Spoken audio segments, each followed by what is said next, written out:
taking into consideration CFU's objective with regards to the refereeing department of wanting a team of referee at every World Cup, we thought that it was important as well, coming off from the under-14s last year in Dominican Republic, that we take a group of referees who we see have the potential to get onto the FIFA list and to go further in the years to come. From last year group itself, at the championships, I think we had like 14 referees who became FIFA officials for the 2022 list. And so we decided to continue with that group of referees and create what we call the next gen course, like an academy, where we can have continuous training with them, so that in every year at least we have referees from CFU going onto the list, and at least having a group that we can keep together to get to a next World Cup.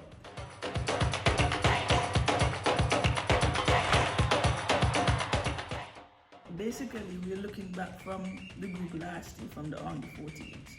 Their emotional development, their psychological development, but more important, football, physical development and technical development. And what we would have seen, you know, the ability to make the correct decision, the ability to be in the correct position to make the correct decision, the ability to handle confusion on the field, to diffuse the confusion and so on. And teamwork, very important, communication, very important. And so the group that we have, yes, there are probably one or two who may go on to FIFA this year, because they would have already received appointments through Concacaf, whether it's the Caribbean Flow Championship or Nations League, because we would have seen them last year, they would have already been recommended, where they would have received a Concacaf badge. So one or two, we still incorporate them just for continuous educational purposes, as would have mentioned before. But the other group, the other referees, the other individuals, it is because we see that great potential in them, with them going onto the list this year. And for some, may not be this year because of age, but if we have them in training for the next 2 years, next year and the year after next, they'll be able to take place.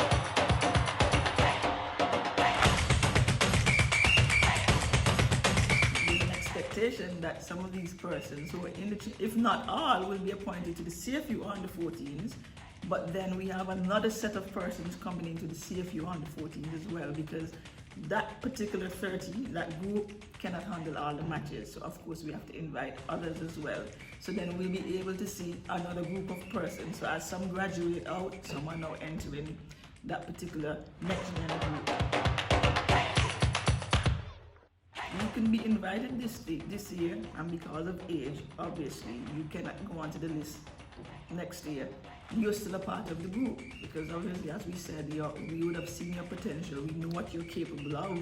So it is important that we continue the continuous education, the continuous development, so that when you get to that particular age of going onto the list, whether it's as an AR or as a referee, that you're well prepared.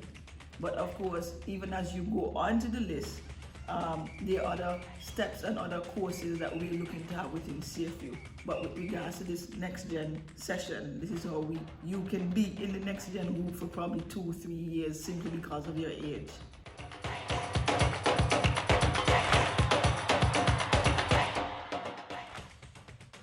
Somebody may say it's a pie in the sky, because at least to this present Men's World Cup in November, we have men's AR that's going.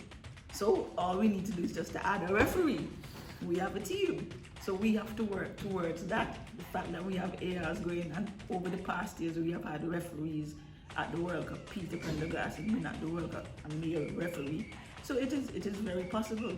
The thing is now we have to dedicate our time and effort. The referees themselves have to dedicate their time and efforts to ensuring that it happens. And even on the women's aspect, yes, we would have had women referees. Diane Floredium, she would have been at the World Cup herself.